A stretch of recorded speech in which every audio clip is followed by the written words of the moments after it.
We are Squawking Dead, a podcast pulverizing episodes beyond the Walking Dead universe. I'm your host, David Cameo, and I'm joined by Cosmom09 Rachel Burt and Bridget, ko-fi.com/Punky Brewster. That's PUNKYBRUASETER. And we're here with you, our friends and family, to talk about the second episode of The Walking Dead, The Ones Who Live, titled Gone. Okay, so we issued a lot of corrections in the last episode. One particular correction, which was bad at our jobs.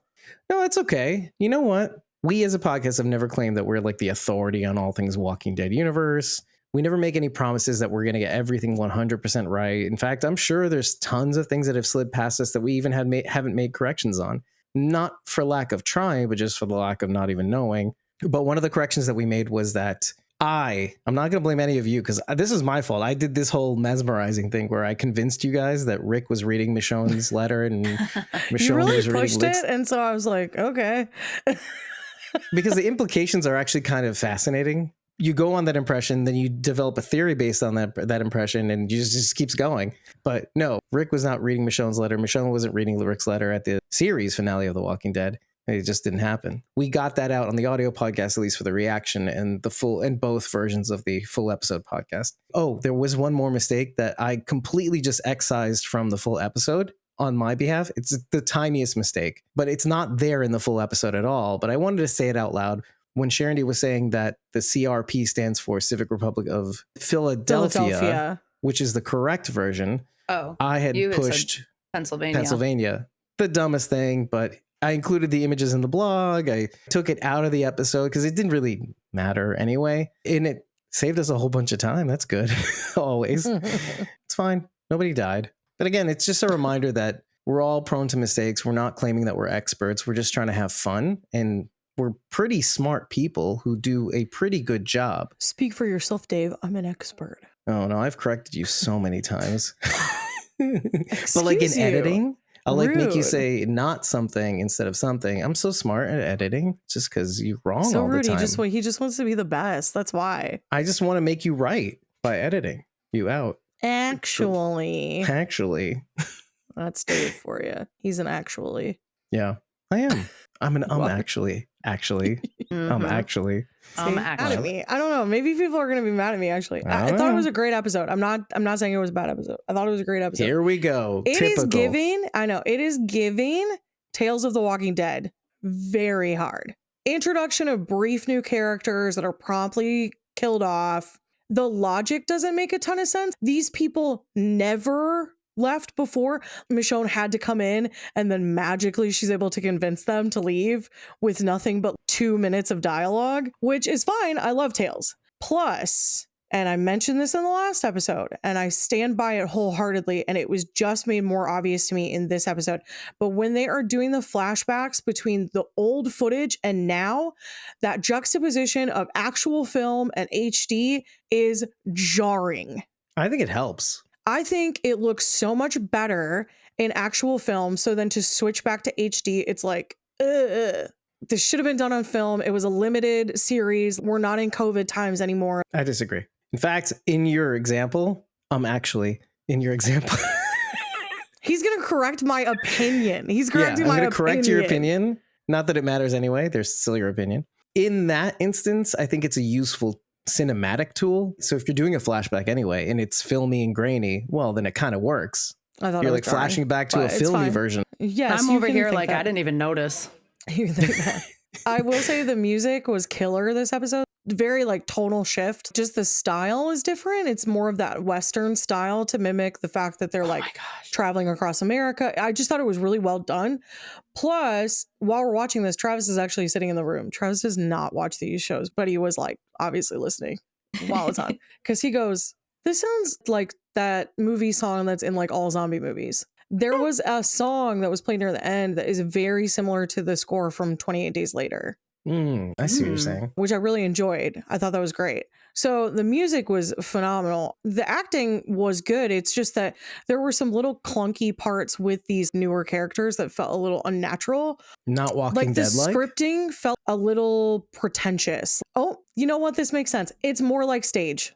And that was brought up during the panel that we covered at 92Y in New York when they did the screening of the first episode on the 20th of January. Denai said that she's helped with a lot of this, and she is a stage writer. She's written for the screen, obviously, as well, but stage is her comfort zone. And so that makes sense that a lot of these are almost delivered kind of like weird mini soliloquies. For instance, the story that Nat provides about danger. It's not that I disliked it. It's just that it's vastly different from what I'm used to for this universe. So to me, because it was so different, it felt like it was a Tales episode. Gotcha. This really could have been like kind of a standalone episode. That's how I felt about the last one, though. Yeah. I felt like the last one could have ended there, and I would have been fine. The whole thing, the whole series could have ended there. This may have been intentional juxtaposition. Episode 1, more similar to original Walking Dead old first episodes. This maybe mimics more of the final season episodes, which makes sense because we're talking about the person who's been gone forever versus the person that was there like a little bit further in. So maybe that juxtaposition is intentional. Okay. I see what you're saying. The vibe's different though between the episodes. It's not a bad thing. It's just very different. Yeah, I would even say cinematically, there are some elements that are clearly different. And I think a lot of that is due to the differences in environment. The CRM, you felt like the walls were closing in, tight shots. Tension. The scenes were filmed in a way that felt like there was no escape. Even in the wide open scenes of, let's say, Beale and Rick overlooking the CR, it just felt like there was no escape. In this episode, you get the caravan, you get the wide open space, you get the wailing wall, which we'll get to.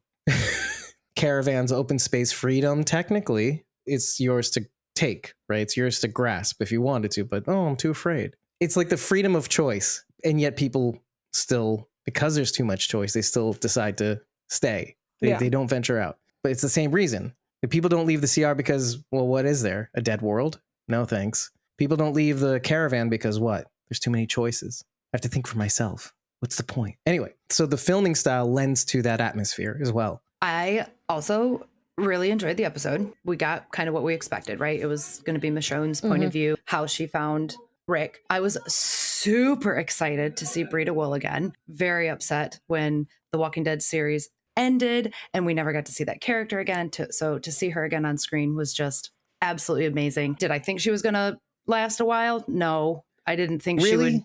No, I didn't. Hopeful. I was hopeful they would. I wanted her to, but her real life is very busy. She has a very young child, and like her as a human being, a real person, like I didn't expect her to be on the series for a super long time. I didn't see it. Wait, hold on. She's a real human being? She is. They're all real human beings? They have lives. I'm not making fun of you. Right? I'm kind of more taking a jab at most people who think these people are real and exist only on screen. Yeah, no. Right. The story between her and Bailey was really sweet, and introducing Nat as a character was really cool. I liked these characters. The music was awesome. It sounded like something ripped directly from Far Cry 5. Huh, I never heard that take. Okay. I thought it gave like a real Firefly vibes. Yes, definitely. Definitely that too. That pseudo-Western. Yeah. In space. Yeah. It was like a different kind of Western-y sound. It put you into the scenery more. I'll be honest. I didn't even pay attention to any of the score until those really, really emotional moments. I had kind of forgotten about it until Bridget just brought it up just now. And then I'm like, yeah, you know what?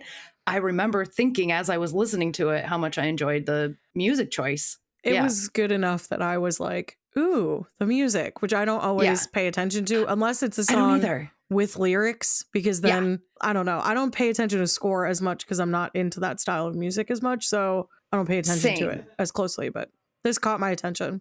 Yeah, I don't always pay attention to the music because it's really just there to like add to the scene. And so I'm not always like, oh, this song. It really did add to what we were seeing on screen. And I find the best music is when you don't notice it at all, really. And maybe that's what happened with me, is that for the most part, until like really emotional moments, I noticed it. And it was really good. That scene where Michonne finally does see Rick, I was completely, totally wrong. I was convinced that she was looking for him. But no, she was just like out to kill these MFers. We all thought that was what that was. So I think I think that this is going to play a bigger part. He's part of the reason that her friends are now dead, even though he wasn't. He's a cog now in the machine, even though he's saying Oh my he's God. not. Nat's final words Yes. to her. Oh my gosh. Is it still him? Hearing him say that, I was like, oh man, is it? I think Rick still thinks he's the same person, but I don't know. I don't even know if he still is. The fact that he even wanted to go back and take her back, that was a huge risk. Well, I wrote in my notes about Rick doing that. Is he being selfish? I want you to think about that for a minute. Is Rick being selfish? He already knows there's no escape. Maybe to him, and maybe he's right, there is no choice. They would have combed the scene. They would have found the perpetrator or whatever it was. But in my mind, I'm thinking, I feel like I'm one of those folks that says, oh, they could have done this. She could have done that. She could have gotten away. She could have hid under a rock or whatever it is. But in my mind, I'm thinking to myself, he's made it so that there's a distinct possibility that she could never go back to her kids, which is probably what he would want if he was thinking about them, even though he is thinking about his kid. Yeah, I was going to say he only knows about one. Right. Asks twice about Judith. He does ask, how are they? Which is in reference to like the whole people. group. Yeah. Which I was like, they're not fine. And so many of them have died. And both of you don't know a lot of that. And remember, she left in the last throes of the Whisperer War. Mm-hmm. Yeah. And you know what? Judith did not lie to her about what happened at the hilltop, but she didn't tell her everything. She said that it's done, right? Mhm. It's over, which probably made her feel better about leaving, which is the whole point of her not telling her everything. The hilltop was destroyed and Marco died, and poor Marco. That's important to keep in mind. She doesn't know really the aftermath of the Whisperer War. Or Commonwealth or anything else. There's a lot of people who are gone now. Which that's not even in my mind. One thing that you can say for certain is that this episode did help very much put me back in the mindset of how things were before she left or when she left. Our group, the scenario, The Walking Dead. It was like hard to even remember what was happening when Rick left because there was immediately a time jump. Right. But with this one, I felt like they did a good job of at least giving us her mindset. One of the first things she says is to the leader of the caravan group, the migration group. I don't know what to call them, really. I don't know if they had a name, but I decided to help them. Mm-hmm. And it put me back in the mindset of that moment where she did. And then I could go back and remember her journey to getting there, because had she not had her experience with Virgil, she might not have helped them. She might have even killed them. No, she was really hard-hearted at that point because that was after Jocelyn.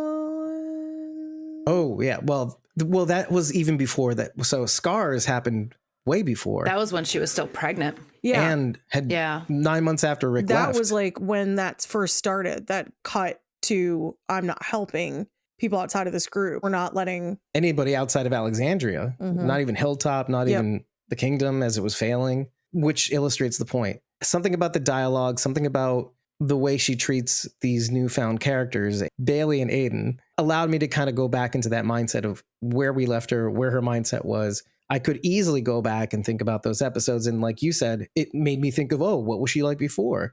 How did she get to this point? What happened in that period of time that made her change her mind and go back to a point where she could actually help people unconditionally? It's important because you want to know where they are, where these characters are when they left the show. Same with Rick. I thought they could have done a better job, but I think you want to keep some of these elements close to the vest. Case in point, the end of this episode where we meet Jadis, and we still don't know their relationship.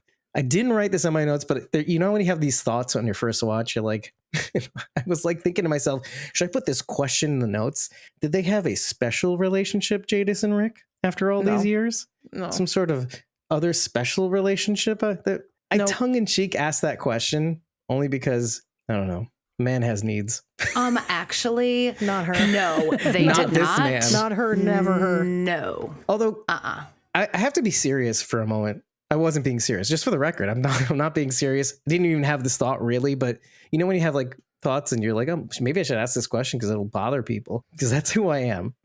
I'm being serious right now. When I think of kind of what Jada says, there are people out there in the world, and yes, you can bump into them, but it's not a common thing to bump into the very person you're trying to get to, you're trying to reach.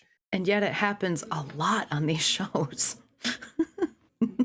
Yeah, maybe.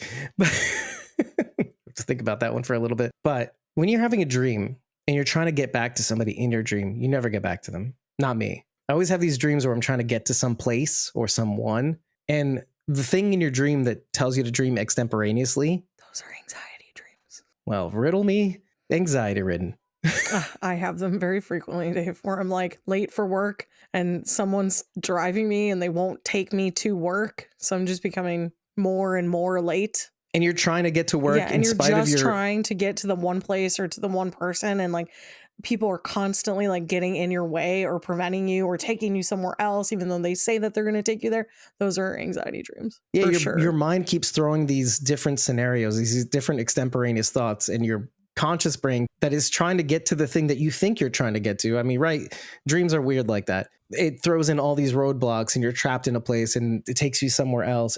Anyway, that's not my point, but keep that in your mind. When I see their love on screen, Michonne's love, Rick and Michonne's love, I sort of thought that no love could compete with this at all. What if I was in that scenario with my Evelyn and I could never picture it? Because it's exactly that dream scenario. You're thinking to yourself, that could never happen. I'm not saying my love is not, maybe I am saying that. Maybe that's true. Maybe I'm not. I just think it's just beyond all odds. And it's a high level of commitment. But that's what I was bringing up earlier. I felt like this is going to come up again later because she was willing to go back home. I think that's going to come up again because I think that's really an important part of all of this. For all intents and purposes, she was giving up. It's not what it is, but we saw them both kind of do that, right? Yes. Because Rick finally accepted his position. To come home. He accepted his position. She accepted the fact that and as soon as they both stopped looking is when they found each other. Yeah. Isn't that what people always tell you is going to happen? Yep. As soon as you stop looking for something, there it is. Guess what? It did happen for me. That's true. That sets of conditions that actually contribute to them actually meeting up to Rick finally accepting, going on this mission, Michonne finally giving up at that exact time, Michonne having even helped these people to begin with to get to this point, to get to the Wailing Wall, for them to come along. Well, for them to die so that she would feel compelled to take on this helicopter. Otherwise, they maybe would have just hid and left. Yeah, exactly. So. But it made them angry enough to want to try, and they succeeded, which is, get that alone. In a way, in another way, it's kind of horrible, but in a way, it's very satisfying. To use screaming sticks, that's the name, right? Of that was so cool. Yeah, they were really cool. To take them down. And I just want to add, Nat did not miss his first shot at all. No, it was not a dud. We now know. I do not blame him. I do not blame him for thinking so. The guy had a dead shot. He's amazing. I love that character too, by the way. He's like the Wes. The Fear of the Walking Dead's Wes. There's something about, who are you effing people? This is crazy. You're crazy. Everybody's crazy. Why is everybody talking like this? I love characters like that.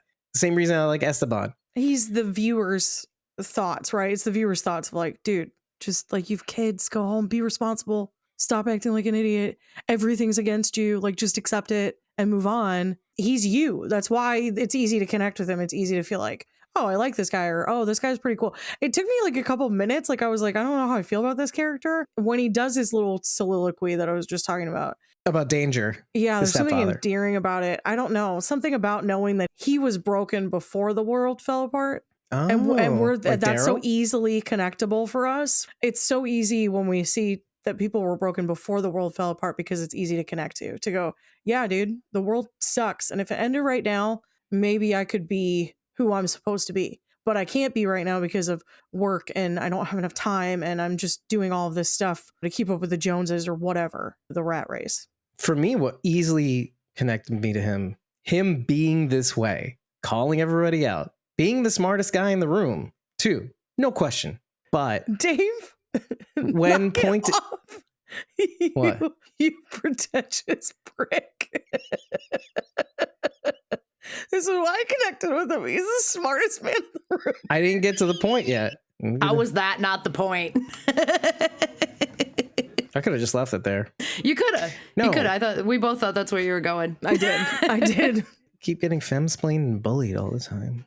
Well, what really instantly connected me to him was him being called out on certain things. Like, clearly, again, pretty smart guy. But then when he gets called out and being afraid, that is everybody. And even this point makes him even more everybody. Like, you act so tough, or you have all the answers. And then as soon as somebody puts a mirror up to you and say, well, why didn't you leave sooner? And Bailey goes out and say, yeah, because you were afraid. And he just looks down and goes, It's so endearing. Because you could easily not like this guy. Like you said it yourself.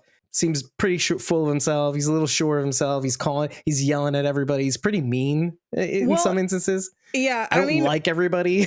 That I did enjoy, actually, at that point. Before he got to the could not Bridget. Before he got to the I light stuff on fire thing, I was like, is he me? Is this why I don't like him? Oh, he's an arsonist. And then he got to the light and I was like, oh no, we're not the same. I don't do that. I also want to drop a little pin because you see the word danger in the title sequence, and now you have a connection point to that. Like, it's not the actual meaning of the word. It's actually his stepdad. Who was the opposite, quite literally. Safety. Oh, Nat. What is with these characters, though? You meet Okafor, and he's on the other side of the fence. I know. And it is giving tales.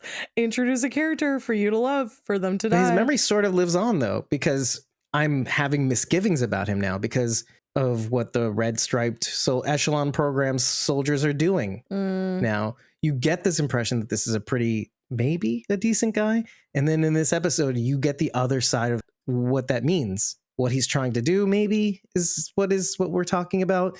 That he and his team may have been responsible for Omaha, let's say. Let's just say that. And I thought about this. Dave, who lit LA and Atlanta on fire? But that was a different circumstance. And it makes sense because you only have limited people, and who's got the most experience? Lieutenant Colonel Donald Okafor. I'm just That's saying, his name. What the likelihood that it's him, since apparently he's lit everything on fire, is. That's what's interesting, because he stops at Pennsylvania. He says, I've had enough. They live in a world of safety. They have that world to go back to, the CR. So why destroy another community? Why, when you have the chance to revisit the situation that you already resolved yourselves to never do again, why do you do it? There's something interesting about that, at least. Well, I think it's a line of crap, but what we're told, what the audience is told in World Beyond, which is why it's critical that you watch World Beyond, and I don't care what anybody says. It's so important. I teeter up so well. The reasoning that we're given is that they're a drain on resources. We're told this entire show, the entire proper show, like the flagship show, people are the resource. And well, yet, Negan. And yet, well, it's an important part of the show, though. The more people that you have, the bigger your group is, the more safety there is. The more people you have, the more diversity there is in their background, the more you're able to do, the more comfortably you're able to live. We're told that people are a resource, and then yet here we are, you're eliminating entire groups of people because you're like, they're a drain on our resources. Yeah, I remember that part in World Beyond. Right? That was why. That was their reasoning. That's what they were was looking shared at the with models, us, and it wasn't going to work out. That Omaha was gonna, they were gonna run out of food. That was what it was about. It was which was about crazy food. To me too, because we haven't seen inside the CR a whole lot. But Omaha was full of what I would call the future. They were educating these kids. There was tons of children and very smart people who could contribute to. Oh, you're talking about Campus Colony or Omaha? Just in case. Campus Colony, because we really don't know Omaha. Campus Colony, but essentially they were taken out too. Well, Campus Colony is the reason why their reasoning for Omaha is bullshit, because they took out Campus Colony too, and they were not a drain on the resources. They, in fact, if they would have continued, they would have become a threat. And who's to say that the modeling that was drafted up wasn't the excuse, that they could have fudged some numbers and made it so that this is the perfect cover story. They would have become a threat. So we had to eliminate them in case the public or the journalists do finally catch up to them, which it seems like there's a government that if they heard about too many things from the military, they might take action against the military. Whether or not they could is a whole other story, but they might. You're martial law, so who knows? Okay, so the thing that happened in Omaha, the thing that happens with Campus Colony happens. Is that when Okafor decides Rick is the person to tap into, and so is Thorne? Because if that was the last straw for him, if he's like, look, you're just doing the same thing that the army told me to do. I have to get these A's in positions of power so that we can overthrow this whole operation. Like, I need more A's because I need there to be more threats. So this becomes more of like a coalition or a quorum than it is one man making decisions. Yeah.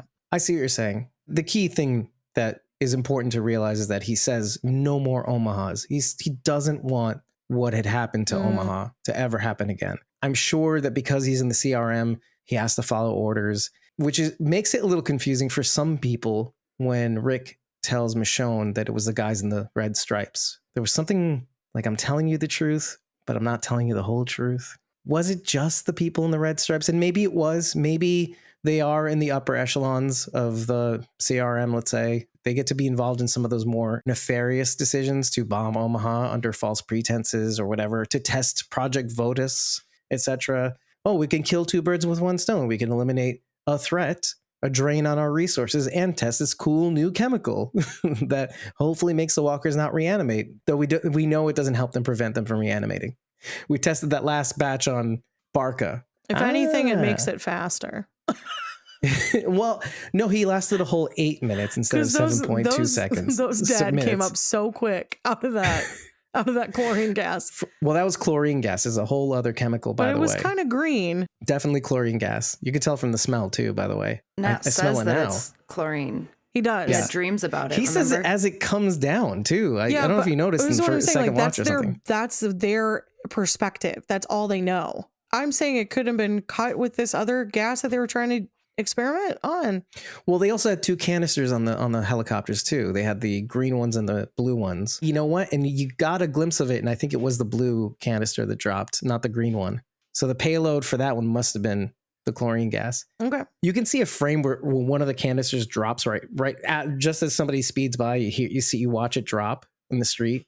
So it's kind of interesting. Okay. But yeah, it's more definitive. Nat says it as it comes down. I know, but I'm saying they don't have the whole story. That's all I'm saying. Like they only have their perspective. That's why I was like, it could have been cut with that, and you wouldn't know. How would they know? I suppose that's possible. It's just gas. All you're doing is smelling and seeing it. So how would you know if it's? That's the other thing. Based on the symptoms, it is a guess that it's chlorine gas. Now, is that likely? Sure, but that is still just your best guess. You will never know 100% what was dropped on you. I'm willing to take that plunge. Let's do a lesson on chlorine gas, everybody. Oh my goodness. Well, actually, I kind of want to match it to what Nat uses. The scene where Michonne reaches the Wailing Wall is directly cut from the series finale. I thought that was very cool. She's riding on the horse down the valley into in the crowd of the Horde of the Dead, the 5 mile wide Horde of the Dead. Cool. I like that piece. I want to also cut in the scene of her just before she gets picked up by the helicopter is reminiscent of Rick's final frame in the series finale as well. I thought that was brilliant. It's reminiscent of, oh, we're going to the CRM. Everybody's happy. Not really. But I think she's just happy to be with her man again, which is interesting because she's happy to have found him. Yeah. The question I asked about, is Rick being selfish, immediately almost gets undercut by her happiness to be with him. Okay. I still think he's in a way selfish. He knows what he's leading her into, but that's fine. I don't even care. He thinks he's protecting her. Now, you get to the Wailing Wall, and Nat shoots off 2 explosives in either direction to make the Horde Sea split, like Moses in the in the Red Sea. Essentially, the Wailing Wall, the Western Wall in Jerusalem. I thought that was interesting. Let's put those aside. What is the color of the flames of those 2 explosions? Purple. Purple or lilac. Lilac indicates that what Nat was using was potassium. Okay. You go to the chlorine gas. It's yellowish, whatever, etc. What do you get when you combine potassium and chloride? Potassium chloride. Potassium salt, essentially. I don't know what that means, but it's just interesting to play with chemicals sometimes. The purple flame of potassium. Just throw it out there. Maybe it'll come back later at some point. I was really skeptical about how long it took for them to recover from the chlorine gas. And so I was trying to be the devil's advocate for those fans that goes, whoa, why did it take a whole year for them to heal? Why did they die instantly? So, okay, I went through it. So chlorine gas effects, it was used as a chemical weapon in World War I. The toxicity of chlorine gas depends on the dose and duration of exposure. So they got a hefty goddamn dose, even in open air. Concentrations of 1 to 3 ppm parts per million. Chlorine gas acts as an eye and oral mucous membrane irritant, which we saw. The eyes and some of the walkers were just spitting out mucus by the gallons. It's gross, but it's awesome at the same time. At 15 parts per million, there's an onset of pulmonary symptoms, and it can be fatal at 430 parts per million within 30 minutes, which I think we basically saw. Long-term effects can include reactive airways dysfunction syndrome, RADS, a chemical irritant-induced type of asthma, yet is not treatable by the normal ways of asthma treatment, remedies, etc. We're in scary territory. Moderate exposure would have otherwise cleared symptoms within 7 to 14 days. Now, you see in the scene where she's bringing in tomato sauce, and I thought to myself, that's, first of all, the reference that we always have with tomatoes is hope for the future. Right? In this series, tomatoes represent hope for the future, even though it's a nightshade. Spaghetti Tuesdays. Yeah, cool already. Carl's tomato on the grave. Negan picking strawberries? Negan No, it was it was tomato. tomatoes in the Negan actual picked- garden, yeah. not the dream. Oh, yeah, and Rick corrects Carl. You think Negan's going to be picking strawberries with us? No, it's actually tomatoes in my dream. It's Carl's dream, actually. Well, in the Spaghetti actually, Dad. Tuesdays, like, even though that does sound like a joke, it was hope that there would be normalcy in the future. Right. It's the right. same thing. It's just schlocky, but yeah. Yeah, schlocky, but hey, we're here for it. But tomato sauce is actually pretty smart. Might have even been smarter for their time because a paper was written in 2011 about extremely high doses of vitamin D to alleviate symptoms of RADS. Interesting. Where do you get that from? Tomatoes. Usually fresh ripened tomatoes, but we'll make do. So I thought that was kind of an interesting. I was like, why are they focusing in on these tomato sauce? Why are they doing that? Oh, okay. She's a smart lady. So she knows how to get rid of the symptoms. And yeah, it could probably take that long based on the dosage that they have, which is canned tomatoes in concentrated form, but canned tomatoes no less. So they're losing some vitamins. It's like taking away the chum from the sharks. No, you don't get chum. This is a real thing. It took them a whole year to recuperate from their symptoms. You note that from the skylight in the store they're in right now. I like that. Did you really want to bring up the Kenny Rogers thing? It's fine. Know when to hold them. Know when to fold 'em. Know when to walk away. Know when to run. Nat brings up this line over and over again about knowing when to leave. When's the right time to call it quits? Which is something that you have to really digest too. Honestly, it's such a valid statement for life. There's some genuine wisdom there, but when I heard it, that is promptly what popped into my brain was Kenny Rogers. And I was wondering if Sharon D had thought the same thing. She's not here to tell us, so she'll have to tell us in the comments. The gambler. Know when your time is done. Right. Know when to cut and run. Yeah, exactly. If you reflect back on your life, there are times in my life when I should have called it quits earlier than I did. I think we all probably have moments like that in our lives where there was maybe a moment you should have left. And it doesn't have to be like any grandiose thing. It could have been you worked a crappy job for a little bit longer than you should have, or you stuck with friends who were just simply not good for your life. You stuck with them anyway. A lot of people who listen to us have some interesting or negative relationships with family members.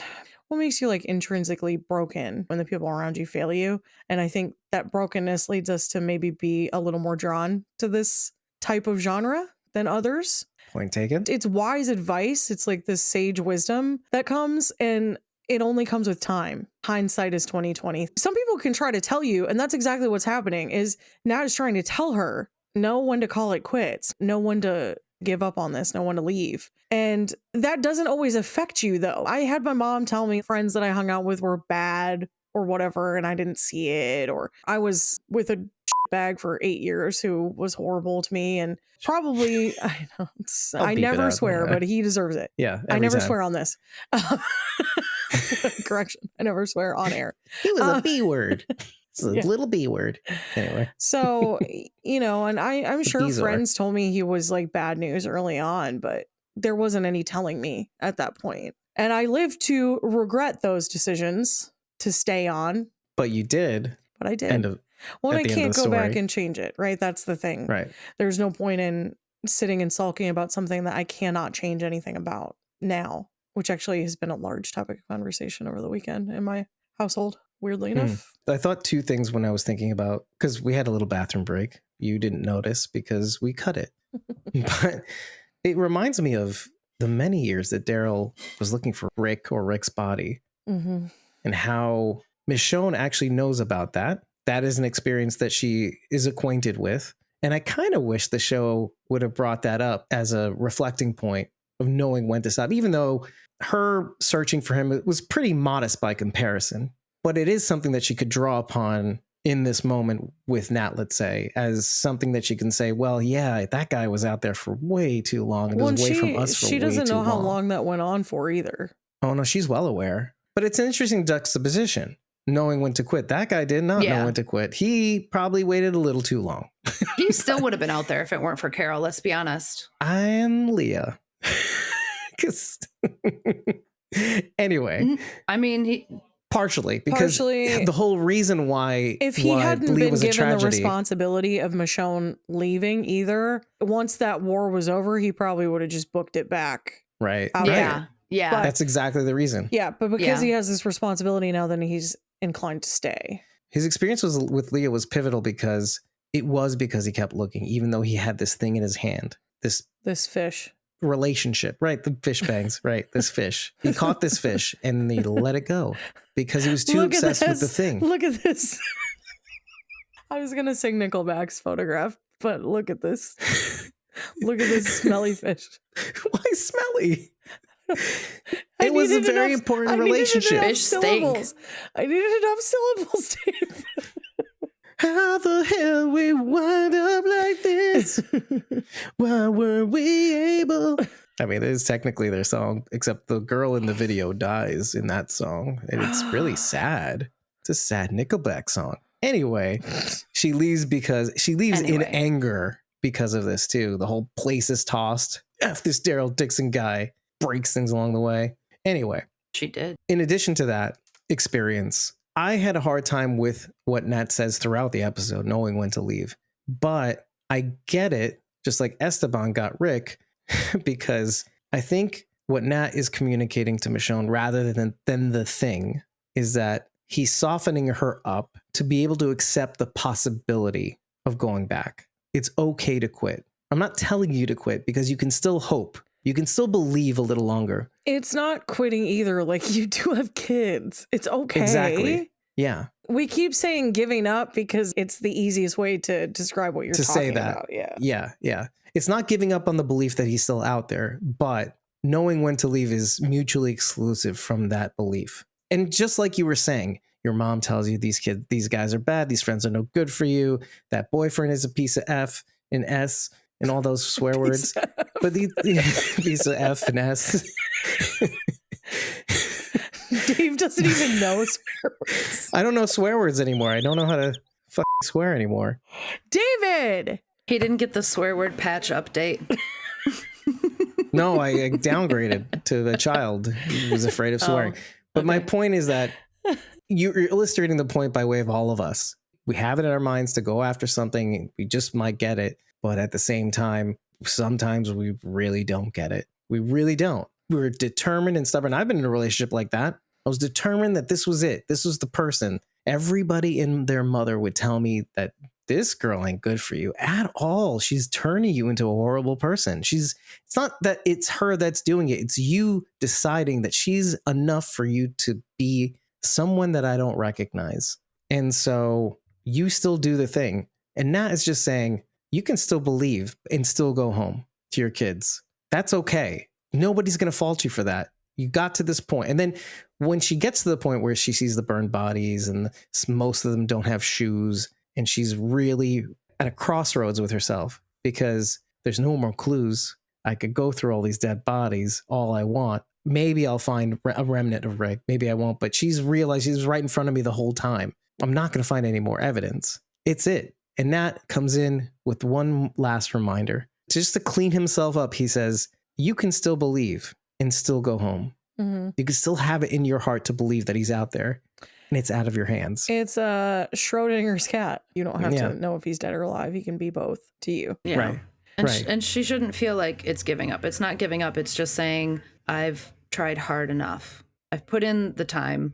I did what I could. Mm-hmm. Now I've got to go take care of my kids. Well, and essentially that's what he says too. I literally gave my left hand to this and still haven't been able to get away. I'm hopeful that you're still out there and you're living and you're doing well and that the kids are okay. And I don't need to know anything beyond that. That's the hope that I'm going to live off of. Because imagine his perspective, right? Exactly. Mm-hmm. That's why she gives him that look. Because it's like, oh, you were looking for me too? You're trying to escape? You're trying to leave? Mm-hmm. And you were eventually forced to have to give up?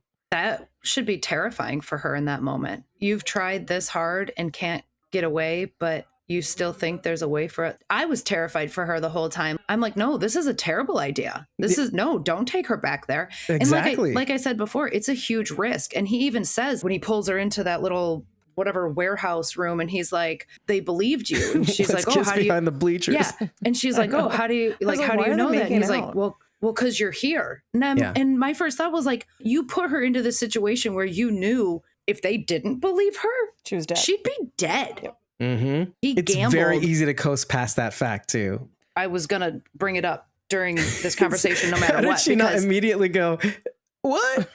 Yeah.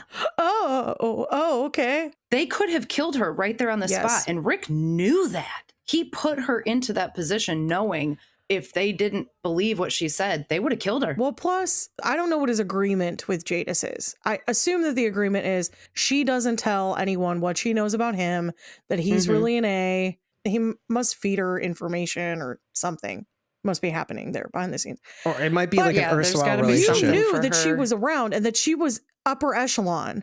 So there was a chance she was going to find out that she's there. And she knows who Michonne is. So who do you think told Okafor where you're from, dude? Yeah.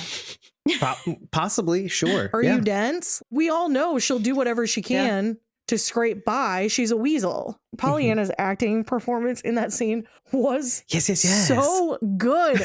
I was so mad. I was just like, oh, God, I hate you and your stupid face and your bad haircut. Dumb haircut, but I was like so thankful to see her because it was just really good acting. I loved it. And it reinforces the FU moment that they're in right now. Yeah. Like, why did you do this, Rick?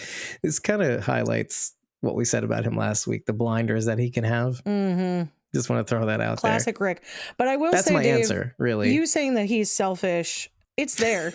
It was one track. It's the blinders. It's the blinders coming back up. All I care about is getting home to my family, being with my with family. you. And that's all I care about right now. And so he doesn't even see past the fact that, like, she could have died in the entry. She could have been killed on site like Nat was. Yeah. You know that Jadis is there. You know Jadis is upper echelon. Jadis is probably going to find out who told Okafor where you live and all of this information, probably Jadis. So how can you even trust her? And all of this stuff is in play, and it's like he just doesn't even see it.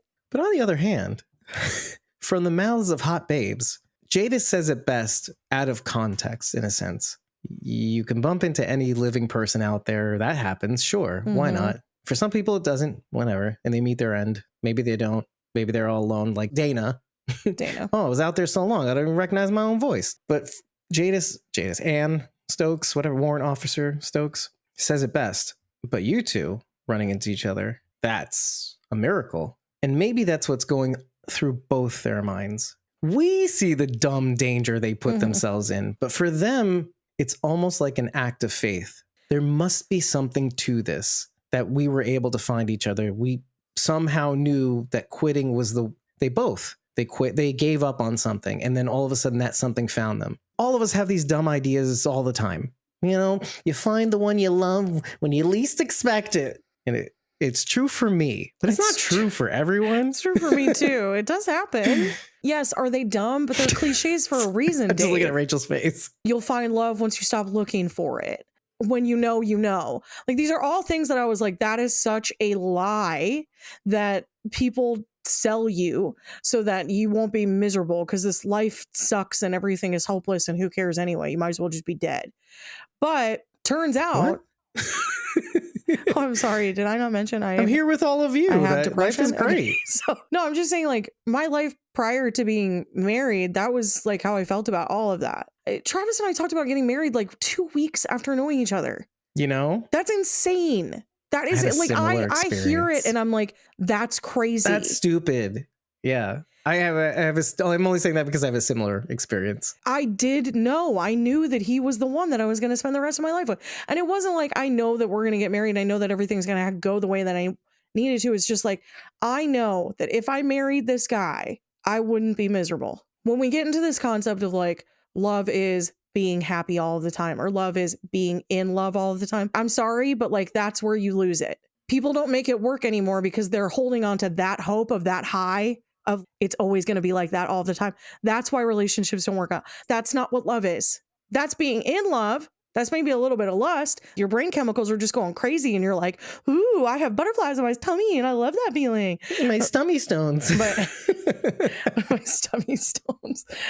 But when we're talking married 50 plus years, we're in it for the long haul, longevity, love. When you're talking like grandparent love, like your grandparents who've been together forever and they loved each other till the very end. Like when you're talking that kind of love, it's not all butterflies and happiness all the time. It's work. It's mostly not. It's work. It's work. But It's here's struggle. the thing. Here's how you know. Life is going to suck regardless. Don't let that hang there. Life's going to suck regardless.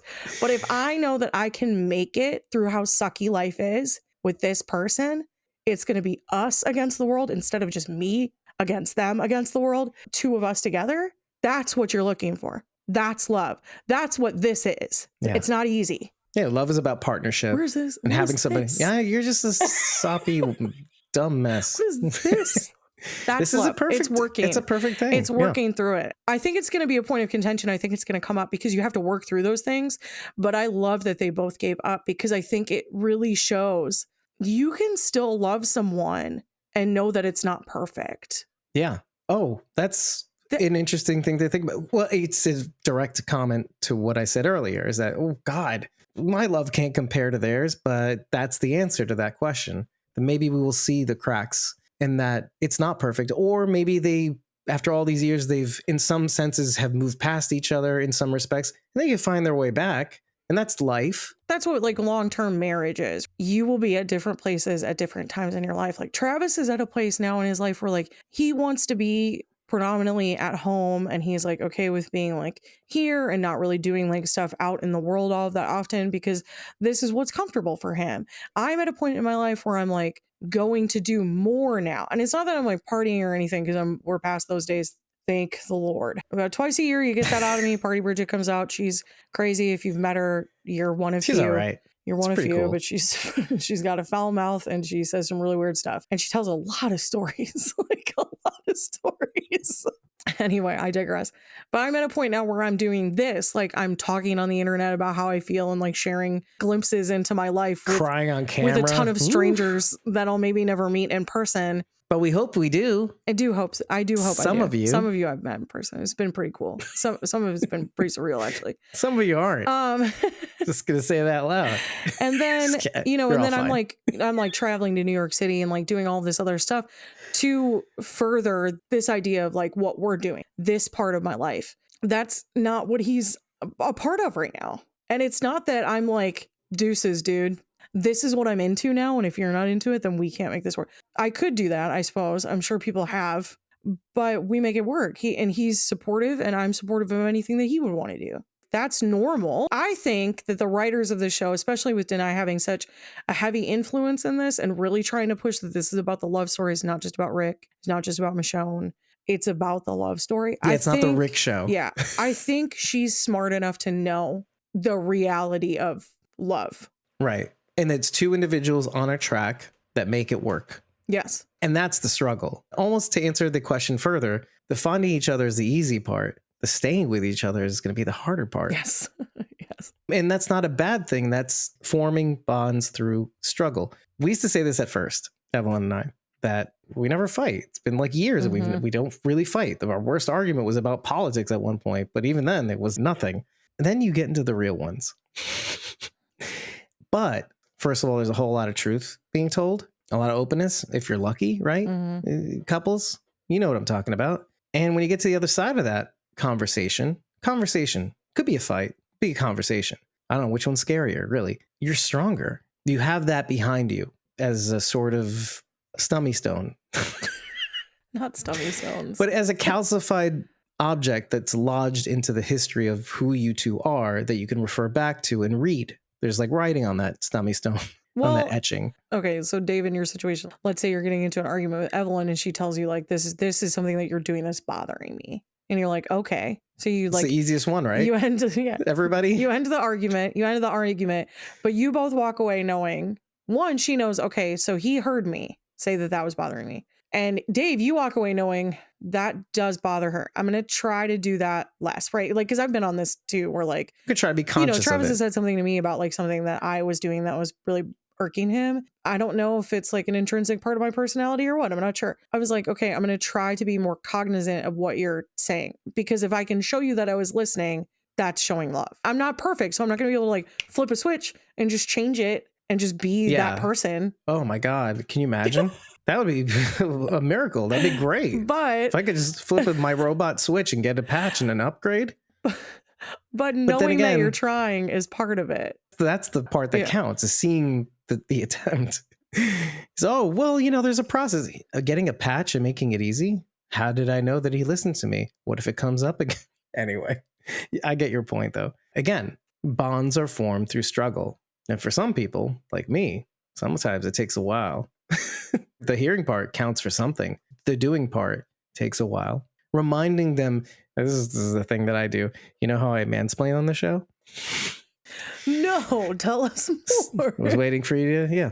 Oh, thank you. Well, I happen to do it a lot, but when I know I'm about to do the thing that she doesn't want me to do, let's use that example, right? Sure. I know that it could be seen as me doing that thing. I will come up to her and I'll say, listen, I want you to know something. I remember that conversation that we had, and I know it feels like there's some backsliding going on here, but it's in here. I know that it's happening. I know that I can't help it right now, but it's in my mind. I promise I'll try to do better. I'll make it so that I can do it. There's a lot going on up here. And sometimes you can't help falling into those habits or embracing your normal pattern routine that you're used to. But at least you communicating the fact that you hear her voice in your head when while it's happening, it does count for something, because it means that you're there, that you're a partner in all this, and that you will try harder. I really hope that we get to see some of that. Do you just want to call it like the messiness,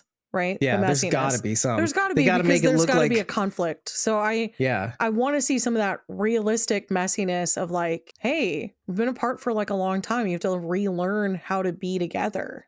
Yeah. And stop making us look bad as couples. I mean, come on already. Nobody can be perfect all the time, you guys. I did write in my notes. I actually say continuation of the end of the last episode. I found you. They embrace. And he says immediately, Judith, is she alive? Because you never know. And he goes, first thing he goes, he looks down and he goes, I'm not with them. And she goes, I know. And then they kiss. I wrote, time stops. Because they take all the time in the world to kiss. My mind is going, they're going to be right here. They're coming. And then Rick does the thing that I was thinking. But for that moment, it doesn't even matter if they come. Yeah. It doesn't even, well, not they, I meant the CRM. It doesn't even matter if the CRM arrive. My goodness. Lois is here? Hi, Lois. I know. I was surprised when I saw the Look chat at thing. this. Is this the first time you've been to a pre-recorded session? We can stop the world right now, like Rick and Michonne did for that kiss, and say hi. You're still on mute, dummy. Hi, Lois. Just back on mute. Yeah, I've been on mute for like 30 minutes, but I came off mute just to say hi to Lotus. Hi to Lotus. Hi to Lois. Wow, I forgot how to talk. Since we're right at this scene where they get back together, right now, right when they get there, that is going to be the most opportune time Rick has to escape. I was literally yelling, just leave, just leave. Just go, just go. Why not find... Well, and Okafor is dead. So yeah, they're all dead. This would have been the perfect time for Rick to fake his death. Find a walker, stuff the uniform on him, or mess up like the bodies a little bit more or whatever. But the blinders work both ways. Well, blinders aren't limited to just moments where Rick is focused on something. No, I know, but I think Nat's question is still it there. still Is it him? still him? Is it still him, right? Yeah. I think that's valuable because I was just thinking about this the other day because I'm listening to audiobooks in my car, and it's a series of books about the end of the world, but it's like more realistically driven. Different sects of the military and government are vying for power against each other in the United States. There's a scene where they do the same thing that we saw in season 7 of The Walking Dead, where Daryl's taken, where he hears Easy Street by Negan. Yeah. Easy Street Okay, over Easy and over Street. and over again. Gotcha. They're doing the same sort of psychological torture. So I was kind of mulling that idea over about like how awful that would be to like not be able to sleep and you know, the music is so loud, it physically hurts you. You could die from lack of sleep. Yeah, I was just kind of thinking on that and like how that can really break somebody. That's what I was gonna get Daryl to. was broken by that. Daryl's our person that we've always been like, he's the tough as nails one of the group. He's the softest in terms of he's been through a lot, so he can be very tender in moments, but he's been through it. So like he knows how to always carry through. But he was broken during that time because, you know, there's those moments where they try to get Daryl to leave and he won't. Right. Because he's like afraid of the consequences. This is exactly. So wow, I love this. Okay. So that's what I was kind of thinking is like, has he been broken? Because we all know Rick's constitution when it comes to mental health, not always been super great. But on the other hand, we also know that Rick is a super determined person. He is. To a fault. He is. To a fault. Knowing when to stop with Negan. He did not know when to stop. I don't blame him because that's our fault. In a way, we want him to not stop. We want him to beat the bad guy. It's psychological torture in a way. It's not the same. It's not being played easy street. It's not being strung up and doused with water over and over again so you can't sleep. It's different psychological torture. You cannot leave. How many escape attempts, getting to the point where he is so desperate he cuts off his hand, finding out in the final analysis that something I mentioned the last episode and something that we had said at the second season of Walking Dead World Beyond, finding out that the CRM has been watching the whole time. They've read all the letters, that they know all the things. Okafor mentions, maybe I shouldn't have let it slip to Thorne that I've been watching the whole time. That's not how we usually, in my head, it's like, oh, that's not how we usually operate. We just let you do the thing. But, you know, in this case, it's like, you need to know that this is how we work. We let you do the thing. We know what happens. Yeah. And so that gets into his head. Well, that's what I was thinking is like, is he so afraid that they will still find him and his family that he cannot leave? He's paralyzed until such time that he can figure out a way to make it seem like he's the least person on their radar ever. Which maybe in his mind, he's thinking, I'll think of something. I don't know if it's like that Rick determination, like I'll come up with it eventually. I just need more time to come up with a solution. I think it has to be at this point. But it is frustrating because at the same time, you're like, dude, you made it worse. Why did you make it worse? Well, here's the thing. What's really great about the Jada scene, now that it's like a flower that keeps blooming, because I take her words out of context. In the moment, you're thinking, oh, this is bad. This is bad. This is bad. This is terrifying. Why did Rick take Michonne in? Why makes it 10 times worse than we already thought about her coming in. Yeah. But you take it out of context. The whole reason why she comes to him in the first place is because she's the one who's threatened. Of all the people to be here now, you two, and she's trying to take the threat that these two very capable people are doing here right now. I don't know if your read on this scene, so this is more of a question, but just let me get this out. She's taking that threat and is going to use it to her advantage. That's the only reason why she doesn't do anything about it. And she's making that very clear to Rick. You're now mine. I hold all the cards. I worry about Jada's a lot. While most of this previous stuff got blamed on Kublek from World Beyond, which is why you have to watch World Beyond. Otherwise, this doesn't make any sense. It's not like she comes out looking great from that situation. No, she comes out looking pretty bad. I'm essentially internal affairs.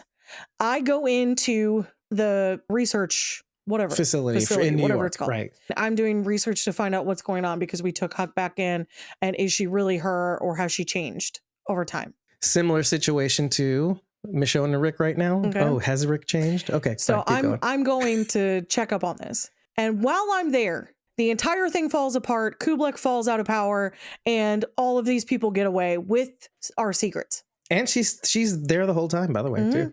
So like, even if she's able to convince them that Kublek did it, which obviously Kublek did take huge fall for this. Yeah, she's in a jumpsuit. She took the fall for this. It's not even a consignee jacket. No, she's a prisoner now.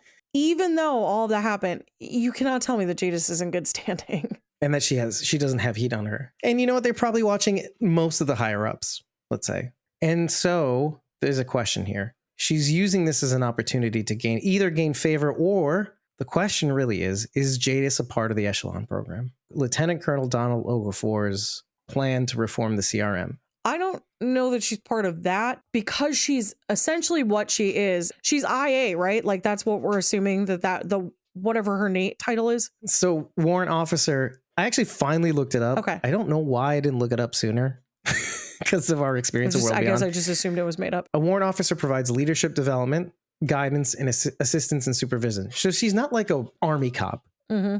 She's basically support for leaders or people who are becoming leaders, essentially. So was she trying to pivot into something more than that and it just flopped miserably? That doesn't mean she doesn't do investigations, but she's not like What was you saying? Like, army was she cop. trying to like uncover more so that she could? Because didn't she mention that her goal is to like keep move up in ranks? Yeah. Yeah.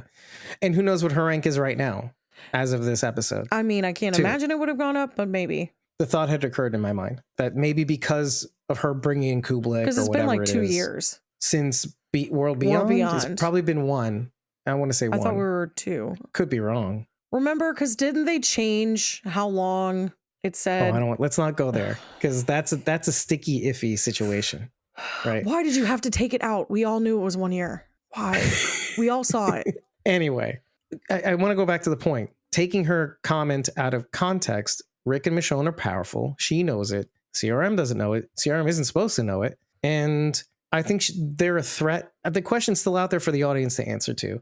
If Jadis is part of the Echelon program or running her own program, let's just say even, and she does want to see changes in the CRM, maybe she is vying for some sort of greater position of security. Anything's possible. But if you take that weapon, that miracle of two people like them coming together, anything is possible. So taking it out of context is easy to understand for anybody, let's say on this show, to understand, oh, they're here, they can do something. I'm basically appeasing to those in the audience that are like, them together can do anything. And you know what? There's evidence of that. Sure. I mean, I don't think we're saying anything other than Yeah. that. And I don't like to predict, but I wonder if What's the kind of Jadis would counterbalance take an the blinders? opportunity like utilizing the two of them to destroy something so that there would be a power vacuum and she could step into it. Yeah. Or she I don't could know be a that it Lance. would be for real change. That's why her role reminds me of a little bit of Lance, because Lance doesn't want to grab the ring. Lance wants to follow power. He's the wake in your motorboat. Well, he's a leech. He's not the boat. He's the guy behind the boat on the wakeboard. He just wants to enjoy the ride. That's Jadis in a nutshell. It's the easiest way to explain Jadis. She kind of says this in World Beyond. I'm a chameleon. I'm going to follow anything that ensures my safety, and I'm going to have fun doing it. And Lance is similar in that respect. He doesn't grab the ring. He doesn't want Pamela out just so that he can step in. He's like, no, Carol, I'll follow you. You seem good. You seem maybe better. It's easy to see how we can assume that Jadis would grab the ring, but I think these two here now, she's playing her odds. She's like, well, I can use them to topple the current regime, and then I'll just follow them because I know them. Oh, they're no, definitely I capable. would assume she would step into power though. That's fine. I don't think We that can she'd be like, disagree I'm going to on go that. after them. I don't think she would. We can disagree on that. It's fine. It's okay. We're still friends. She wants the power. Yeah, she still wants power. She won't get that with them. She doesn't want that one dot, though. She'll in never the get that with command them. thing. She'll never I don't get that know. with them. I think both things could be true. By the end of this episode, it looks like Michonne wants to blow up. I see explosions. That's some in our unresolved future. issues. Mhm. Yeah, Yeah. sure. And I think, The flashbacks while she's doing it too, by the way. oh yeah, and I think Oof. Jadis would use that to her advantage. Allow these two Yep. to wreak havoc and cause this destruction, and then she can swoop in and catch them, or she can be the hero that puts these two away, and that would allow her to step into power and be like, I caught these guys, even though she's the one that sort of allowed it to happen in the first place. So what you're saying is it's like reverse psychology. Rick, Yeah. don't do this. Yeah. Mm-hmm. But But like she's like, but she'll clear a "Ah, path Rick, I'm to gonna make do sure. it." Yeah, but she'll clear a path and make sure that these two just bring as much down as possible. Rick, don't escape. No. He's definitely escaping. Whatever it is. At this point, it doesn't even matter what he does. Well, no, I don't Tell think she Rick would not want to do him something, to. he'll do it anyway. I don't think she would want him to escape, because Yeah, I if he know. gets away from there, then he's not burning this place down. Either way, it works. If he tries to Yeah. escape, it works for her. If he doesn't escape, it works for her because he'll do something. It's Rick. He'll do something. Don't we all assume that he'll do something? Yeah. Well, and then she'll have to be the one to go out and massacre everybody, according to her. Including some people she likes. I can think of Gabriel. one person. I Yeah. can think of one Everybody We all else, person. she thought that. likes. everybody else really doesn't like her. So I don't know that. Yeah. I don't know that she was friends with anybody else. And he's moved on, so Well, but eventually he does lose Rosita. So, he's a free man again. There's a Mommy blank Ann. space. Let's read what Lois wrote. It was a good episode. Me, what was he thinking? Obviously. I don't think her and Rick are on the same page. She's meaning talking her about and- Jadis. That's exactly what I was saying.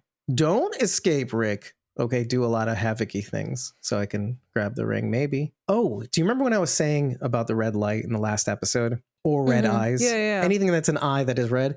So that's the end scene. That's the scene before she gets picked up. Vengeance. She's slitting the throats of all these CRM soldiers. And I just thought that theme I had a feeling that theme would come back. Red eyes, seeing red.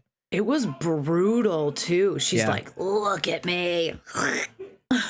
I did this. Yeah. Tell them I sent It you. reminded me of In hell. Murder Jacket Rick 1. It's very reminiscent of like Role reversal, Hatchet sure. Rick when he's in Alexandria after Carl's been shot. We're talking like Me? ultimate blinders Rick, right? It's giving that. Yeah. 1. Yeah. 2, I loved that we went back to the old trick of the walker with their mouth cut off, arms cut off, doing the labor. Good call. Yeah. Excellent little red call. wagon. Loved that. But let's reminisce of when she last had those. What did she encounter at that time? A downed helicopter with men that were kind of barely alive. Do you guys remember that? Before she went No. to Woodbury, her and Andrea are in the Oh. woods with her walker pets. She has to kill both of them because they're drawing too much attention to where they are in the woods. What they're looking at is the Woodbury men coming in. They had just killed all of the people at the downed helicopter that the Army Okay. reservists or whatever had used. That's interesting. Okay. So it was a parallel that we had seen before. I like these little nods back to the original flagship show. Yeah, Lois said Andrea was sick. I remember that. Yep. Because she's trying not to cough in the woods. She's muffling her cough and the walkers are freaking out for whatever reason, which was not ever really explained. Don't cough, even with the gimple. We assume gimped? that it was their fear of the governor that caused them to act. Oh, I don't like the governor. Talk about role reversal and having blinders and Murder Jacket Rick put on Michonne. Mhm. I also thought it was interesting that there was a sort of role reversal with the names Aiden and Bailey, because I had only heard of women named Bailey and men named Aiden. It was a little confusing at first to follow who was which is telling, because I don't know if that is something that they're trying to insert in the narrative. Oh, beware, there may be some role reversal going with Rick and Michonne. What we would perceive as Rick being the hero could be Michonne getting Sure. Rick out of the situation, let's say, which it dovetails nicely with what we were saying before about, oh, Rick, don't do the thing, Jadis says. But really, Jadis isn't looking at Michonne, and Michonne could do the things. I have a question maybe. for you guys because I only was able to watch it once. Was Aiden's sister's name Ellen? I don't know. Because I don't know. Michonne, I didn't write it when down. she's Dana, is giving Yeah. Aiden's story as her story. Ish, right. I was with a group of people. They turned out to not, they were making the wrong choices. I had to leave them Yes. with my sister, Ellie. So then I was like, was it Elle or Ellie or whatever it was? I was like, was that her sister's name? I couldn't remember. It could be a double nod because she's using the truth in order to tell a very convincing lie. But I know that Elle is also a reference to her comic book daughter, Elodie, as well, which is kind of like a little nod, a little chum for the comic books readers, too. Possibly. Yeah, that could be. I honestly didn't pick up on that, but it could be. Oh, yeah. And I like the little nod she says at the end of that statement to the CRM soldiers.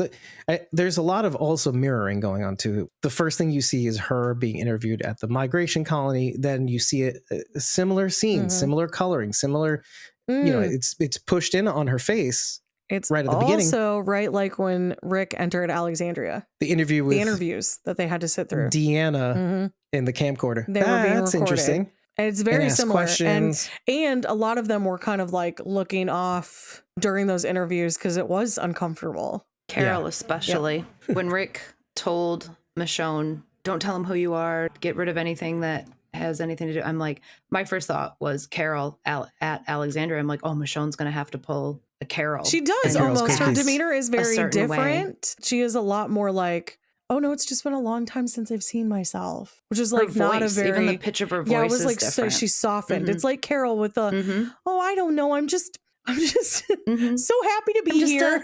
just a housewife. I just do laundry and I miss making dinner for my husband, Ed. What a lovely man. It's very, very similar. Good call. Well, it also is a device they use in the first episode. You start out the episode with him preparing to, I hate this word, but I'm going to use it because it's so stupid. And sometimes I have to say stupid things, unalive himself. I hate that word. And then you see that scene again. They use the same device here, only it's not the same situation. It's not the same exact situation. It's not the same scene, literally. She's being interviewed in two separate colonies, which is interesting in and of itself if you think about the greater mechanic of that. You have a community of people who migrate, who don't want to leave, because if they get left behind, nobody's coming after them. So they stay. Then you have another community, which is the libertarian wet dream. And they're migrating. It's a side note, but it's important for the later point. And they migrate out in the open. The city, the CRM, the CR is hidden. People don't leave because they don't want to, or they can't. They literally cannot. Even if they wanted to, which nobody does, they can't. Because if anybody finds out, they'll come after him, blah, blah, blah. It's the authoritarian's wet dream. But it makes a greater point about fear, not the show. Fear. How people can feel stuck because of being afraid to act. And people can be stuck about feeling, well, if I do act, I should be afraid because somebody's going to come after me. Having too many choices versus seemingly no choice. I find that very, very interesting. The two ways in which somebody can't enact choice. One is from within and one is from without. And here she is, she's playing both roles. One, very earnestly saying, you know what, your boy needed help, I helped. The other, well, I'm just a girl who makes cookies and cooks for her husband, Ed. I mean, no, sorry, that's Carol. You get the point. It's an interesting point to kind of focus on because it's like the yin and the yang, the Ouroboros, I should even say. So to go back to the last episode with the Art of Peace and the cover and the Ouroboros, the dragon eating its own tail, or two dragons in some instances. Lois says, how do you think she really feels after all she has gone through to find him and he wants to stay? I'm going to focus on the last thing, and he wants to stay. Does he want to stay? Does he think that this is the future? What's his future? What does he think his future holds? That he's going to get out with Michonne and get back to his kids? I think that's his hope. But again, there's the fear that they'll find him if he leaves. So it's about leaving at the right time. You and I have shared situations of abuse, trauma.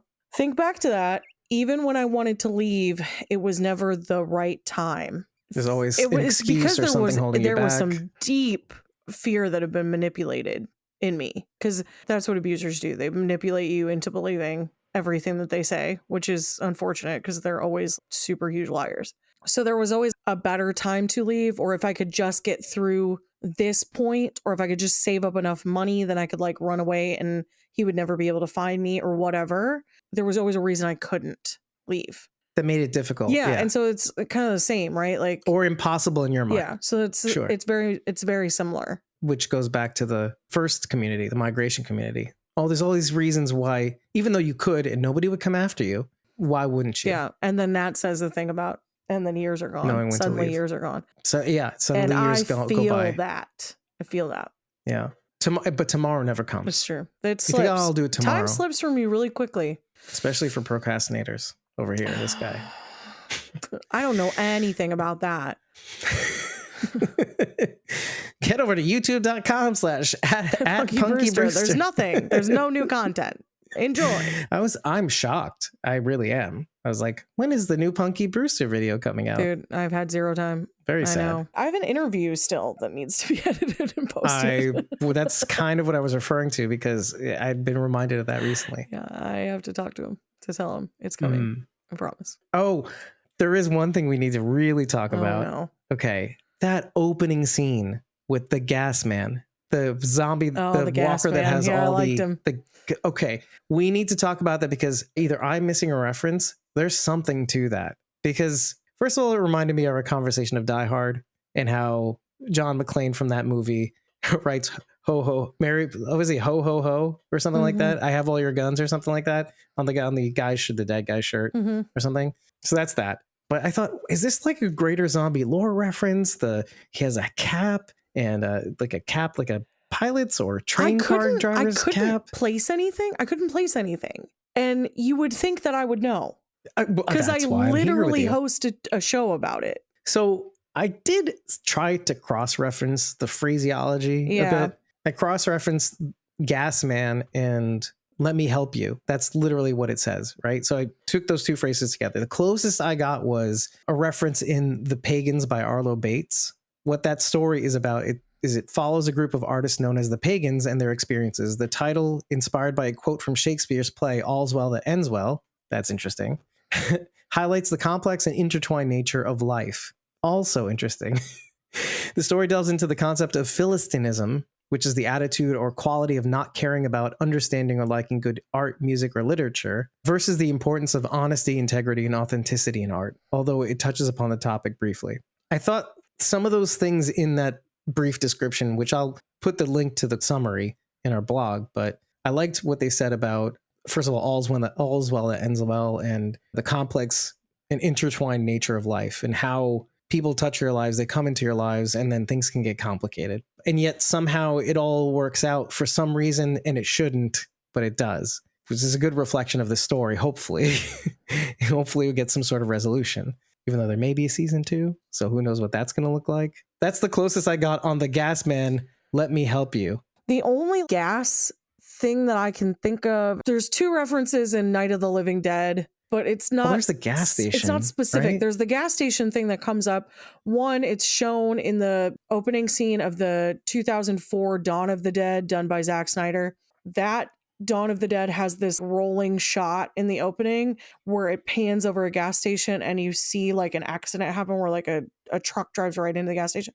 It's a story that's told by Ben in Night of the Living Dead because their exposition is really the only thing that like sets up the world in that movie. So there's that. And then the other gas reference in it is when they go to try to leave, Ben and one of the idiots from the house, so stupid. They literally just spill gas like everywhere. Right. And it lights the truck on fire and then people die. It's really dumb. But I can't. By the way, just for Takira, one of the links took me to Charmed blog where they write out a summary of each episode. And so there is a gas man that visited their place at the time. And there's another episode that mentions Let Me Help You. But that's just for Takira and how much I hate that came up in my search. I didn't even think about it that deeply. I assumed it was some inside joke for somebody who just farts way too much on set. And they were like, we're going to stick this in here as a joke that nobody's going to get. But like in that writer's room, in that New York City conference room, there's a lot of farting going on between Denai, Gimple, and Andy. Being in that office, just the 3 of them all day, every day. Maybe it gets a little gassy in there. Maybe it's just Gimple. I don't know. I don't know. It was interesting. He was wearing an STP hat too, like the gas station logo. The motor oil, right? STP motor oil. It's like an old timey. There was some real continuity too. in it. I was like, is this guy like literally just walking around giving gas to people? Was that what he was doing? That was his way of like helping, or was it like a con? It's like the John McClane thing, right? I have your gun. So like somebody obviously got a walker, spray painted on it, because who would do that to themselves? Put a bunch of gas on it. So maybe they were doing a nice thing and they thought maybe this would help people. Oh, there's there's a walker with gas going down the road. If you can kill it, it's yours. Anyway, but then I thought, maybe. I don't know. It was interesting. I don't know. The only detail that I have, other detail that I have, is when it explodes in Michonne's face. That was hilarious. and the head hits her in the chest, and it falls off. You get a close up of the face, and there's 2 gold teeth in the front too. So if any eagle-eyed people, and I did this in the last video when we issued the correction for the letters situation, the letters debacle. We'll call it Letters Gate. I actually called out the commenter from the reaction video who called us out on it, and I put his comment in so if you have a reference that is worthy enough, we'll put it in the next, we'll maybe put it on social media right away, and then we'll upload it to YouTube or something like that. We'll call you out. Even a quick search. There's no quick search for this reference. On Reddit, even like recent, like during our conversation, just to see if anybody said anything on Reddit. There's nothing. The gold teeth immediately reminded me of Beta. That's true. I thought I saw a walker that looked like Beta as well, but I don't know. What? You got to look closer. I do. He was like a very tall, beardy, hairy. He's dead too. Wink. Just my type. I'm interested. I wasn't before, but now I am. One other thing I wanted to mention is that if you were like, migration, interesting, really haven't talked much about that in Walking Dead World Beyond, but also The columns. Tales. We get a whole episode with Dr. Everett where we learn all of this stuff, because I'm sitting watching it with Akila. Tales of the Walking Dead. I'm watching it with Akila and I'm like, oh yeah, the migration. And she kind of looked at me and I went, you haven't watched Tales. You don't know. There's a whole thing about this.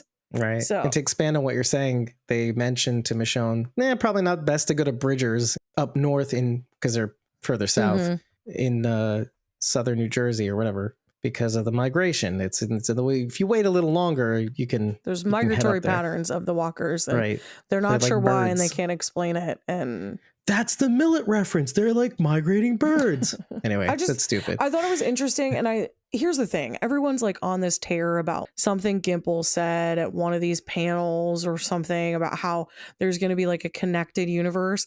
And everybody took it as like, one, they're already connected. Two, you took it as there's going to be a specific spinoff that connects all of them. Is this not it? I mean, this is connecting like a lot of plot points. So I feel like everyone who's like, we're going to get another spinoff. I don't know that that's true. This might have been what he was talking about. Well, and what he said in the Q&A was that the CRM was always meant to be first of all, World Beyond. That project was called Monuments in the production when they were doing production. But when it was a thought in their mind, they called it TWD3. The first being the flagship, second being Fear, and the third one being this new series. What ended up becoming World Beyond. The CRM was always meant, because it started with the Borromean rings. And what's the Borromean rings? But it was the CRM. And so CRM is synonymous with the tying together of any and all spinoffs, technically. Yeah. Maybe. I don't know about Daryl Dixon. Maybe it will be. We don't know. I know about Dead City. We don't know. Charity does have some good theories about the fuel and the walkers, which is a good reference to Dead City. We're using walkers for fuel, the methane, etc. You could say that it's this show. Yeah. But really, it's kind of not what we, as people that are crazy, we don't want it. Not so much, because if it's going to happen, let it happen the way it's happening now. Yeah, I'm okay with this. This little bit that we should know about, but we don't have to know about. I just want to say, like, anybody who's like, I'm so excited for this spin, like, pay attention to what's happening now. You're getting that now. Yeah, just because Morgan's not in this next episode, well, just because you're not maybe haven't it. watched everything, so you can't see all of these connections. There are connections that are being shown. Right. But you know what it is. And Morgan, I didn't mean to, but I did. It's that, and I'm not begrudging anybody this feeling or the way they watch the show. Some people do it because they get attached to a couple, or they get attached to a character that they loved on The Walking Dead and they want to see them again. I think that's a lot of people. I wouldn't say most people, but a lot of the hardcore fan base, they watch because they want to see a certain character or maybe a crossover or this or that, whatever it may be, and less about the actual overall story. So I don't begrudge or blame anybody for feeling like they're not getting that crossover or that touch point into the other spinoffs or main show, like, you don't know what's going to happen, so you don't know that you're ever going to get that. So like, why not enjoy what's happening now? And what did we say about Fear for the longest time? You may not get what you want, but you like what you get if you just let yourself. If you force yourself. That ended up backfiring though, didn't it? Well, what you want is mutually exclusive from maybe the good thing that you'll get if you just let yourself, in some instances, enjoy what you're watching. Especially early on when we're watching season 8 of The Walking Dead, when we first started covering the Walking Dead universe, before we even felt that it was a universe, we noticed a pattern of people not getting what they wanted, especially at a time where The Walking Dead was rapidly losing its popularity. They felt like they weren't getting what they wanted, so they bailed.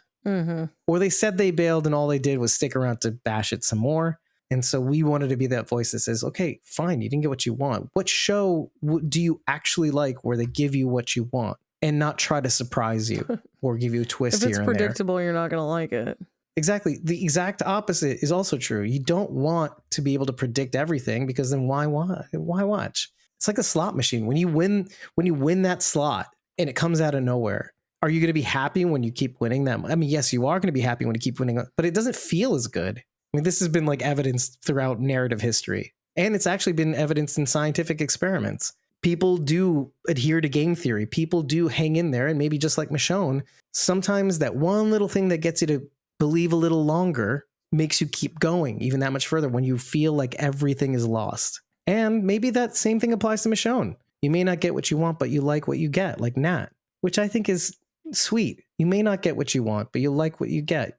You met all these people that touched you, made you feel like you could keep going, and also validated your belief that you can help somebody and it can help you get that much further along. And case in point, Nat really did, pushed her on, almost saying, and maybe this is a good mirror to what Jada says to Rick about Rick, don't do the thing. He's going to do the thing. Nat is telling her, you can quit at any time. So she keeps going. I'm giving you permission to quit. And that feels good to even hear. Like, okay, thank you. Okay. But then she keeps going. But like sometimes you need to hear over and over again, you can leave at any time. And it's not quitting. You can still believe he's out there, blah, blah, blah. But it helps her to keep going. She does the push-ups. She starts with the knee push-ups, etc. It's really hard to convey without saying it out loud like they did in Fear. That feeling. What do you mean? I don't understand if I'm being told directly how to feel. Exactly. So in that respect, this show is doing a very interesting thing about show don't tell. How do you convey the feeling of somebody going in spite of everything that's in front of them? You do what they did here. You say the thing that doesn't make sense at the time, but allows them to keep going. It's just a very important thing to point out because he's telling her to stop, but she keeps going. It gives her the fuel to keep going. And when she finally gives up, that's when things happen. You got anything else, Rachel? Yeah, I'm glad Madison didn't make her way up there so that there was some oxygen tanks left for them to breathe in. You're saying Madison sucks the air out of every room, literally? Yeah, well, she magically She finds walks in too. oxygen tanks wherever she needs, so I'm just glad there was some left behind. What did Sharon call her? A baby stealing oxygen junkie? Yeah. That's what she literally called her. I never really gave you my impression of this episode, though, because I had some of the same feelings of misgiving because it's messy. Mm-hmm. It's upsetting. The thing that was upsetting the most was realizing the horror on the other side of Rick's journey, which was basically the chemical holocaust that was inflicted upon Michonne and all those people. I mean, as much as it was horrible to watch Rick continue to try to escape and keep failing, the fact that he was alive was a lot. We saw Michonne for another season and a half or so. Mm-hmm.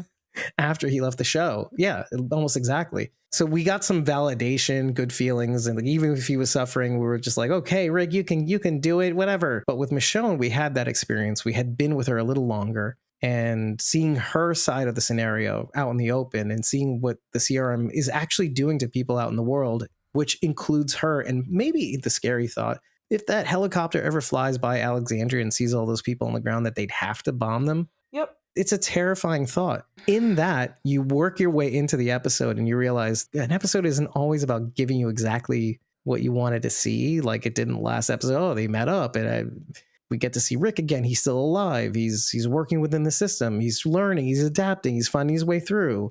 He's meeting all these interesting people that are fascinating. Some are good and some we don't know about yet. Like Beale, I haven't really made up my mind about him yet, really. I don't know if he's behind all these things. I don't know, but I love Terry O'Quinn so much that I think it's like when we met Teo in person and that it swayed my feelings about Sebastian. I love you. You're John Locke.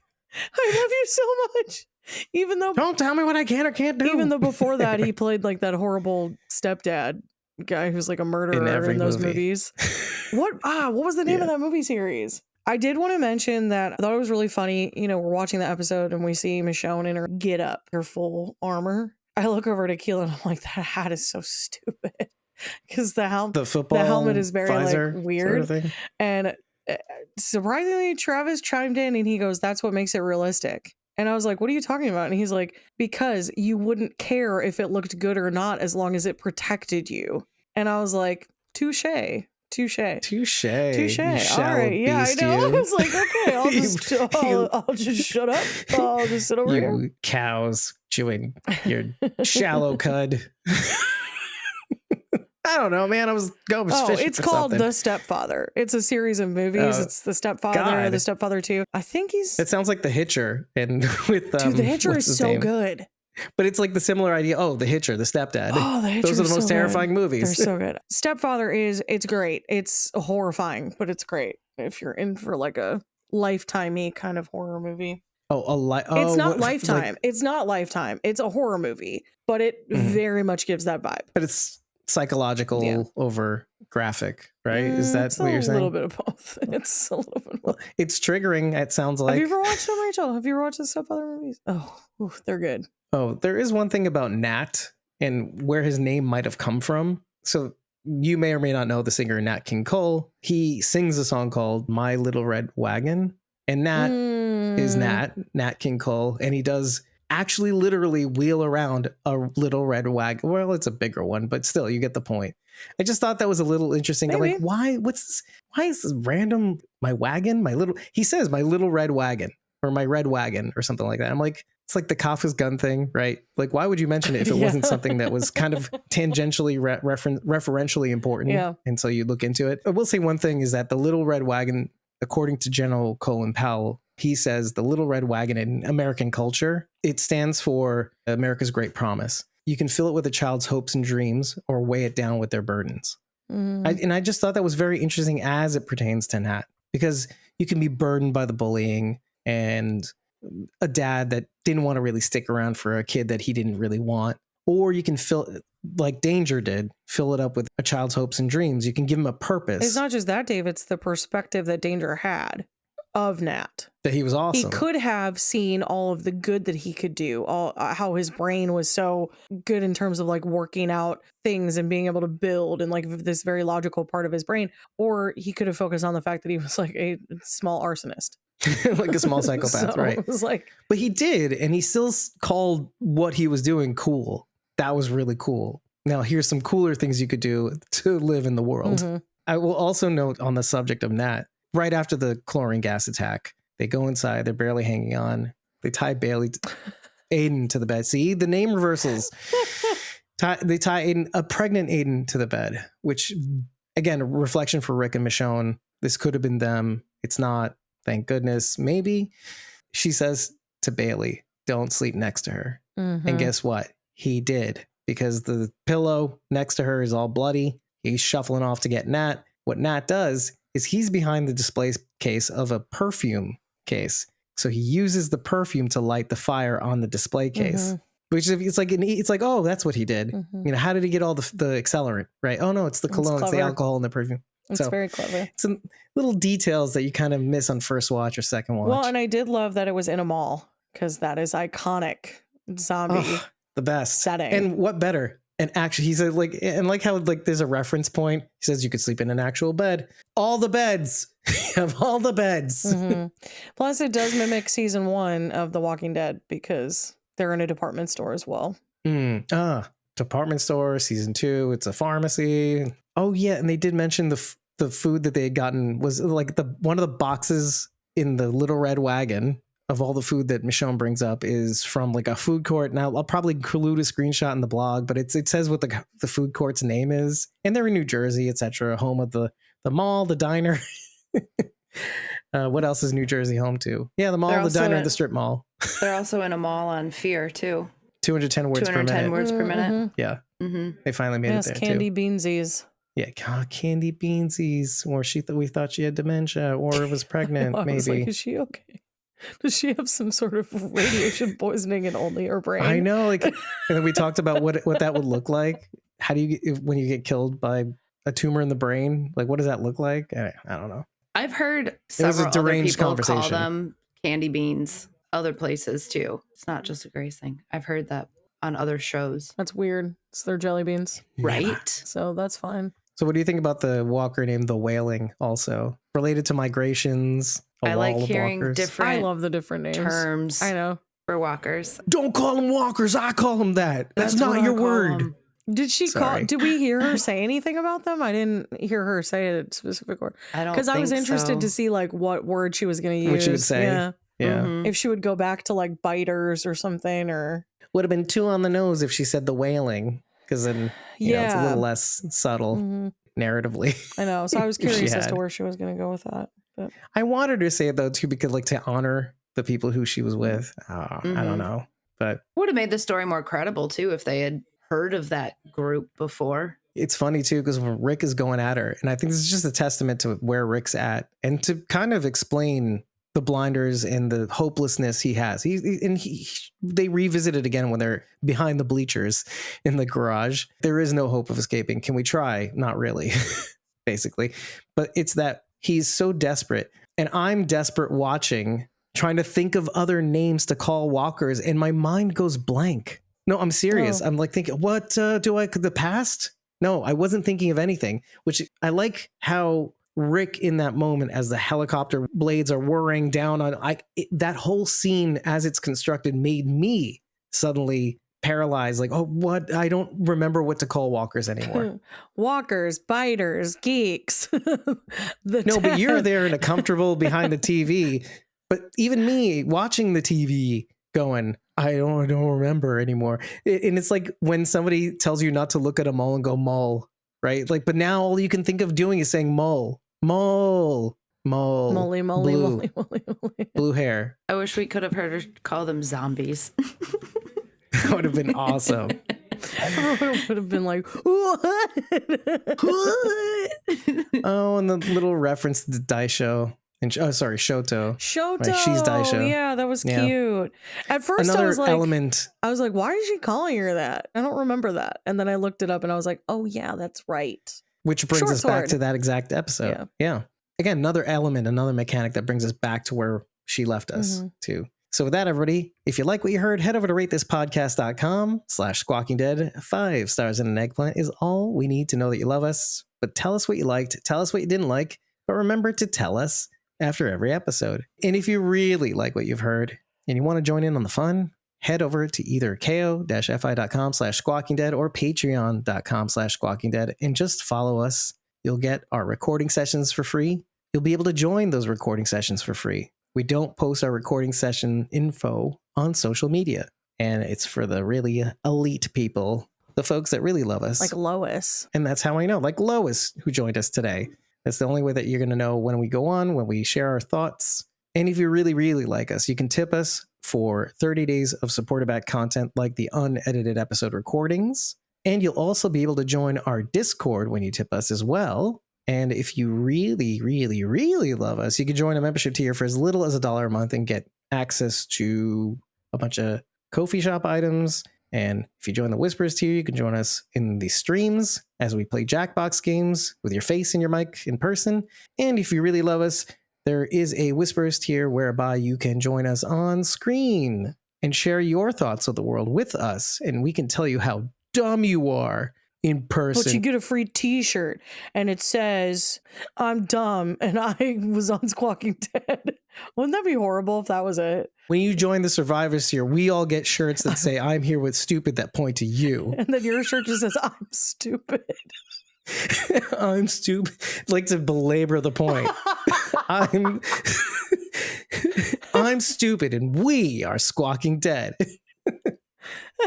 Anyway, you brought up a very specific point that I didn't bring up last week, which was that not only do tippers get to join our Discord permanently, but if you join the Whispers tier after 3 months, you will get a free classic t-shirt. And if you join the Survivors tier, you'll get one right away. So there you go. How about that? Another little incentive to join the Whispers or Survivors tiers if you're so inclined. And you may be watching the names of the Survivors tiers and the Whispers tiers on the screen right now because you get shout outs at the end of every episode. So that, everybody, have a good night. We'll see you very soon. I've been your host, David Cameo, and I was joined by Cosmo Mom Zero and I, Rachel Burt, and Bridget. ko-fi.com/Punky Brewster. That's PUNKYBRUISETER. Boom. Why did I say it like that? I don't know. Who cares? I'm enjoying what I'm seeing. I know that you guys are too. And it's going to get messy from here on in. And I think we're going to get a little bit more Jadis in the next episode. I think we kind of have to. You sneak her in at the end. That's what's going to happen. Like on World Beyond. Yep. A little mirroring going on. Look at this smelly fish. I don't know what the rest of the words should be for that song. Why didn't you sing Kenny Rogers? You dumb idiot. Because I like the smelly fish thing. It was funnier.